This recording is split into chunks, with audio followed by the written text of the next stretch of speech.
بسم اللہ الرحمن الرحیم، الصلاۃ والسلام علیک یا رسول اللہ۔ میرا نام محمد منیر رضا اطاری کشمیر کے شاہ جہاں سے میں بات کر رہا ہوں۔ میرا مسئلہ یہ ہے کہ مجھے 9 سال ہو گئے ہیں شادی کیے ہوئے، ابھی تک اولاد کی نعمت سے محروم ہوں۔ کوئی روحانی علاج یا وظیفہ عطا فرما دیں۔ منیر بھائی، منیر اطاری جاپنا کشمیر سے تقریباً 9 سال شادی کو ہو گئے، اولاد کے طلبگار کو روحانی علاج ارشاد فرمائیے۔ منیر بھائی، اللہ تبارک و تعالی آپ کو بخیر و عافیت، درازی عمر والی نیک اولاد بغیر آپریشن کے عطا فرمائے، آمین آمین۔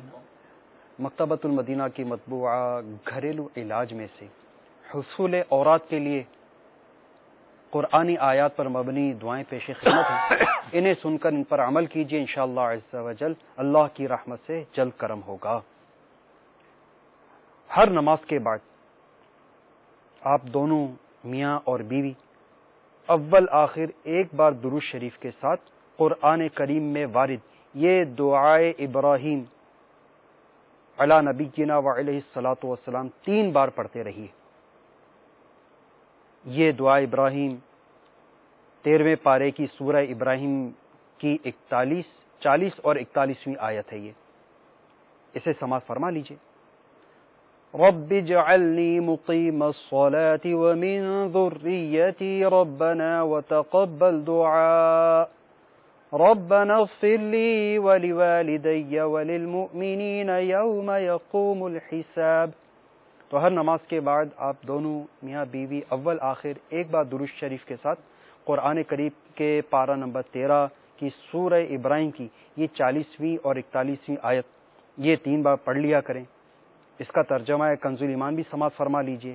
اے میرے رب، مجھے نماز کا قائم کرنے والا رکھ اور کچھ میری اولاد کو، اے ہمارے رب، اور ہماری دعا سن لے۔ اے ہمارے رب، مجھے بخش دے اور میرے ماں باپ کو اور سب مسلمانوں کو جس دن حساب قائم ہوگا۔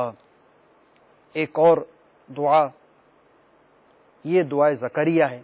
پہلے جو ہم نے دعا سنی اسے دعا ابراہیم علی نبینا و علیہ الصلوۃ والسلام، اور اب جو دعا پیش کی جائے گی یہ دعائے زکریا علی نبینا و علیہ الصلوۃ والسلام کہلاتی ہے۔ یہ بھی دعا آپ دونوں میاں بیوی ہر نماز کے بعد اول آخر ایک بار درود شریف پڑھ کر 3 مرتبہ پڑھ لیا کریں۔ وہ دعا یہ ہے، رب هب لی من لدنک ذریۃ طیبہ انک سمیع الدعاء۔ ترجمہ کنز ایمان، اے رب میرے، مجھے اپنے پاس سے دے ستھری اولاد، بے شک تو ہی دعا سننے والا۔ تو منیر بھائی، آپ اور آپ کی اہلیہ تا حصول مراد یہ دعائے ابراہیم و زکریا علیہ السلام کا ورد کیجئے، انشاءاللہ عز و جل اس کی برکت سے جلد اللہ تبارک و تعالی کی رحمت سے آپ کی گود بھر جائے گی اور آپ کی من کی مراد پوری ہوگی انشاءاللہ۔ اچھے بچے اسلامی بھائیوں اور مدنی چینل کے ناظرین، اولاد کی طلب یہ انبیاء کرام علیہ الصلوۃ والسلام نے بھی کی، اور اگر آپ اس میں ان دونوں حضرات کی دعاؤں کو دیکھ لیں جو انبیاء کرام علیہ السلام کی دعائیں ہیں، تو دونوں انبیاء کرام علیہ السلام اور ان کی ازواج مطہرات ان سب کی عمر کافی بڑی ہو چکی تھی، لیکن اس کے باوجود یہ اللہ عز و جل کی رحمت سے نا امید اور مایوس نہیں ہوئے۔ ایک تو مایوس نہیں ہونا چاہیے، دوسرا اللہ کی بارگاہ میں دعا کرتے رہنا چاہیے کہ کیا پتہ کہ کس وقت کیا معاملہ ہو۔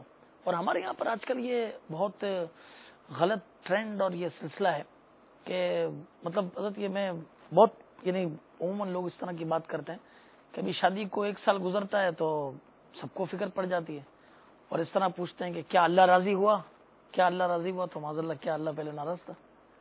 ایسا تو معاملہ نہیں ہے۔ تو اس کے اندر یہ کہ اللہ چلیے، یا اگر اس میں یہ بھی مقصد ہو کہ ٹھیک ہے کیا اللہ تبارک و تعالیٰ نے کرم نوازی فرمائے اور اولاد کا معاملہ یہ ہوا، تو اس میں اگر ہمارا یہ پوچھنا اور وہاں پہ کوئی سلسلہ نہیں ہوا تو بتائیے اس دل آزار بات سے، یا چلیے ہم نے ایسے ہی پوچھا لیکن اس کی وجہ سے اگر اس کی دل آزاری ہو اور اسے وہ یہ ہو کہ یار ہمارے یہاں کیوں یہ وہ نہیں ہے معاملہ، اور اس کا دل ٹوٹ جائے اس وجہ سے، تو بتائیے کہ کیسا معاملہ ہے۔ لہٰذا ہمیں دعا کرتے رہنا چاہیے، اور اس کے لیے بھی دعا کرتے رہنا چاہیے جس کی اولاد نہیں ہے۔ اور یہ دعائیں جو بتائی گئی ہیں انشاءاللہ تعالی اسے بھی آپ پڑھتے رہیے، کرتے رہیے. اور انبیاء کرام علیہ الصلوۃ والسلام کے صبر کال دیکھیے کہ کتنا عرصہ انتظار کیا. آپ تفاسیر میں اٹھا کر دیکھیے، کسی کی عمر 90 برس تھی، کسی کی عمر 120 برس تھی، تو ان کی زوجہ کی عمر 90 برس تھی، اور اللہ تبارک و تعالیٰ نے کرم فرمایا. تو اللہ علی کل شیء قدیر، اللہ تبارک و تعالیٰ تو ہر شے پہ قدرت رکھتا ہے. وہ چاہے تو جب چاہے اللہ عز و جل کرم فرما دے اور اولاد کی نعمت سے سرفراز فرمائے. تو اولاد کی تمنا رکھنی چاہیے، نہ ہو تو اس کے لیے دعا کرتے رہنا چاہیے، اور اس کے لیے مایوس نہیں ہونا چاہیے. انشاءاللہ عز و جل جلد آپ کی گود بھر جائے گی. اللہ تعالیٰ سب کو اس کی برکت نصیب فرمائے، نیک صالح اولاد عطا فرمائے، جو کہ ہمارے لیے ذریعہ نجات اور ہمارے بعد یہ سمجھے کہ حصول ثواب کا ہمارے لیے ذریعہ ہوں.